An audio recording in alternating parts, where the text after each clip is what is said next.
to be put in place for better results. A report. Mounting of toll gates on major highways in any country is one of the ways governments generate funds to maintain the roads and to create more roads. Over a decade, toll gates were scrapped and demolished in Nigeria due to a government policy to abolish and dismantle toll plaza. Recently, the Minister of Works and Housing, Babatunde Fashola, was speaking with journalists after the Federal Executive Council meeting, disclosed the proposed resuscitation of toll gates on major highways across the country, as there is no law that prohibits tolling in the country. Following the statement, Nigerians are of the opinion that most of the main roads should put into good condition before thinking of tolling them. Repair the roads, and if you repair the roads and they put them right, there must be a way by which you pay for it. There's nothing that is free. There's no free lunch anywhere. If they repair the roads, they put toll gates so that they can recoup the money for using it, and to put responsibility on even all of us as road users to be able to maintain things that we pay for. That you can toll roads, provided the roads are already functional, they are well paved, and they are well maintained to the extent that whatever we pay is just to maintain it. Not that you will toll it and we are now expecting that whatever you are going to collect is what you are going to spend to fix the road. They highlight some of the benefits to be derived when toll gates are returned. You have enough money for maintenance, for monitoring a lot of things. Even security appliances can be introduced. The government makes revenue from it. It's advantageous to the people as well, because you have a comfortable road to ply on. That comfortability, you get it from the money you are paying to maintain it. According to them, modalities should be put in place for proper monitoring of the toll plaza to achieve the desired results. Provided that the government will be very sincere, and whatever proceed that they see from that toll gate operation is plugged back to develop the road.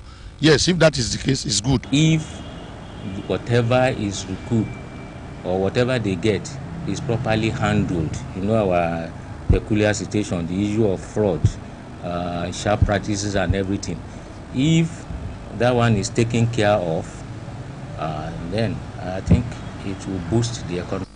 The respondents also supported the minister's statement on the introduction of electronic mode of payment, saying it will tackle some of the challenges faced in the past. Elizabeth Esson, Ogtv News. President Muhammadu Buhari and his South African counterpart Cyril Ramaphosa have reaffirmed the strategic bilateral relations between their countries and, in the spirit of solidarity, committed themselves to working together towards enhancing political, economic and social cooperation for the benefit of the people. This was at a state banquet in honor of the Nigerian leader by the South African government as a rounds-off his remarkable historic visit to Pretoria. The state banquet was put together by President Cyril Ramaphosa to show appreciation to President Buhari for the renewed friendship between their countries and mutual respect, solidarity and understanding. In the past 2 days, hope for a better future through a shared vision has been rekindled as Nigeria and South Africa recommitted themselves to working as a united front towards confronting the enormous challenges of conflict, insecurity, migration, poverty, corruption and poor governance bedeviling the countries and the continent. With the abundant human and natural resources at the disposal of Nigeria and South Africa, the two leaders believed that such can be effectively harnessed and developed to put the two countries and indeed Africa on a path of peace and prosperity. Strategic relationship between Nigeria and South Africa can become the engine for the rapid economic, political, social, cultural development of Africa, thereby delivering the Africa we want. Our countries must continue to participate in promoting peace and security agenda for the continent. In this respect, we require African solutions for African problems. The events also provided the opportunity for the leaders to reflect on the country's long-lasting relations forged in common struggle against colonialism and apartheid. Nigeria are very proud that we stood with the people of Southern Africa in their hour of need. As they say, a friend in need is a friend indeed. We are also very proud that we are today charting an exciting new path towards the Africa we want. Without Nigeria's support, our freedom would have come at a much greater cost and would have been even delayed more. We will never forget the great debt we owe you, and we will never allow the lawless actions of a few to undermine the bonds of friendship between our two peoples. With the renewed relationship now full potential and promise, South Africa and Nigeria see the elevated Binational Commission as an important platform for them to keep on the same page as they move forward as one people with a shared vision and one destiny. Nigeria have good health as Nigeria address Was also at the meeting. The Vice President commended the Labour leaders' engagement with the federal government. He also said that the government refused to ignore the situation and instead provided different facilities including Paris Club refunds and budget support loan to provide immediate succor to states. On the contentious issue of salary increase, the Vice President said that Labour must find ways to work with the government to resolve the issue transparently. In his contribution, Ngige disclosed that a new minimum wage was already being paid by the federal government and assured that the arrears will be settled. Earlier in his remarks, Olaleye called on the federal government to effect the salary increase and also take steps to deal with security matters in the country. Well, the federal government has said the only way to meet the demands of organized labor as stated in its consequential adjustment of the new minimum wage 80 billion naira labor was demanding was consequential adjustment was not sustainable. He appealed to the labor leaders to reach a balance with government in order to avoid a situation where government will be pushed against its will to inflict more hardship on Nigerians.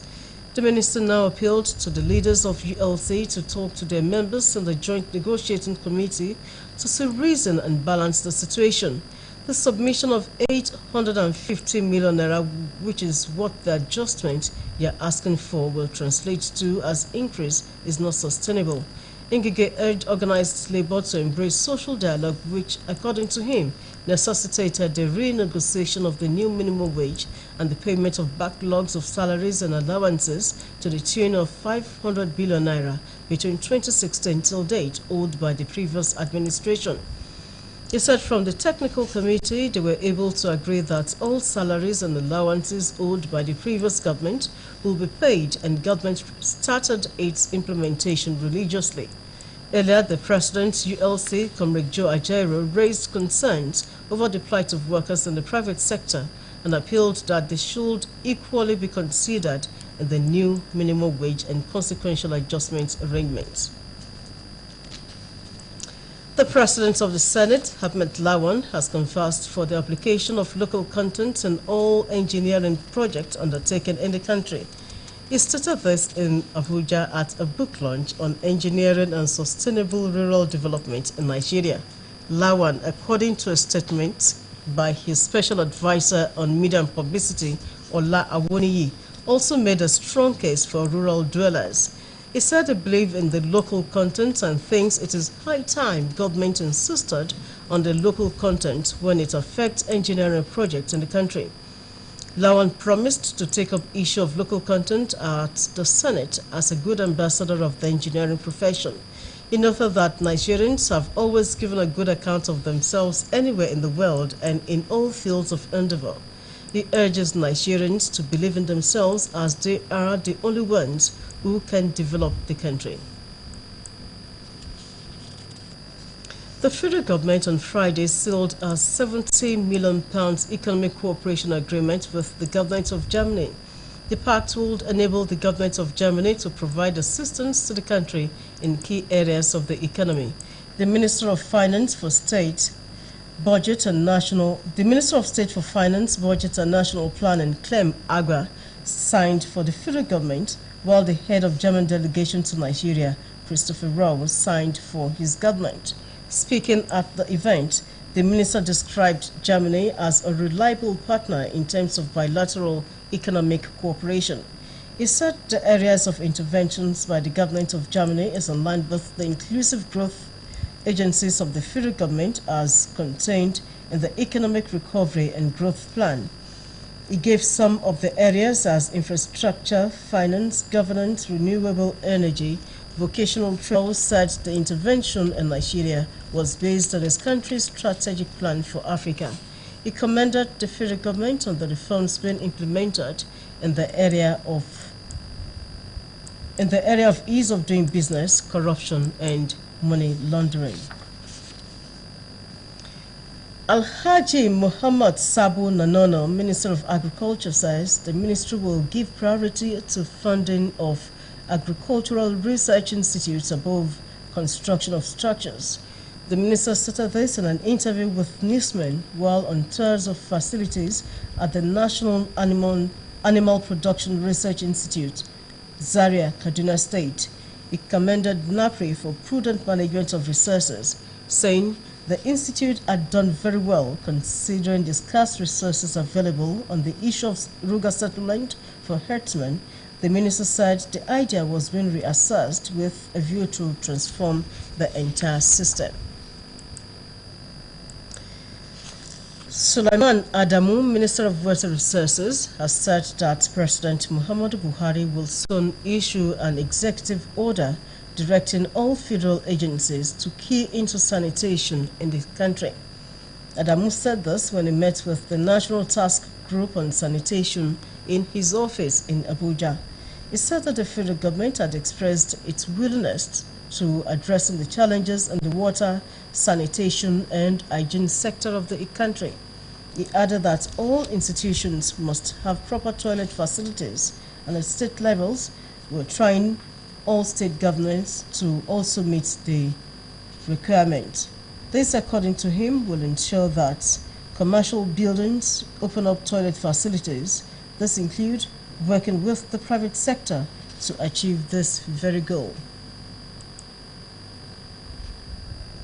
The Federal High Court in Abuja on Friday granted bail to the convener of Revolution Now protest, Mr. Omoyele Sowore.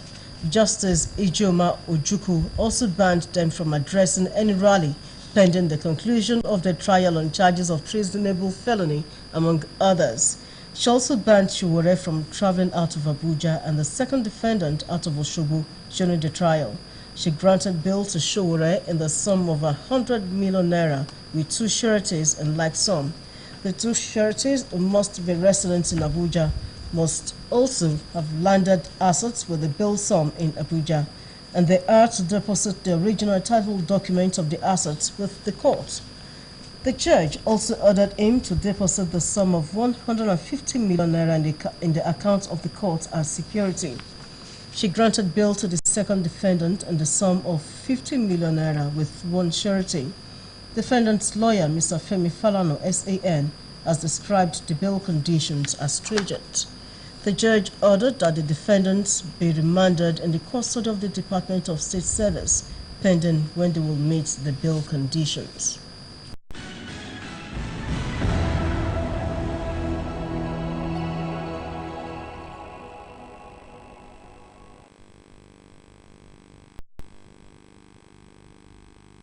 House of Representatives, who has adopted 2.18 million barrels per day as daily production output and a total expenditure framework of 10.7 trillion naira for the year 2020 budget.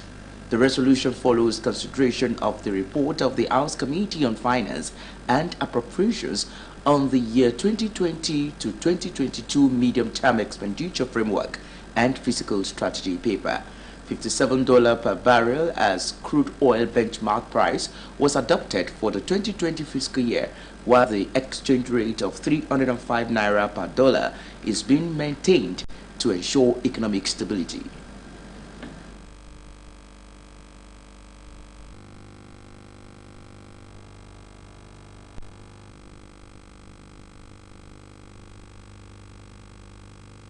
Service is estimated to be at 2.45 trillion, and provision for sinking fund to retire maturing bonds issued to local contractors as well as local creditors is placed at 2.96 billion.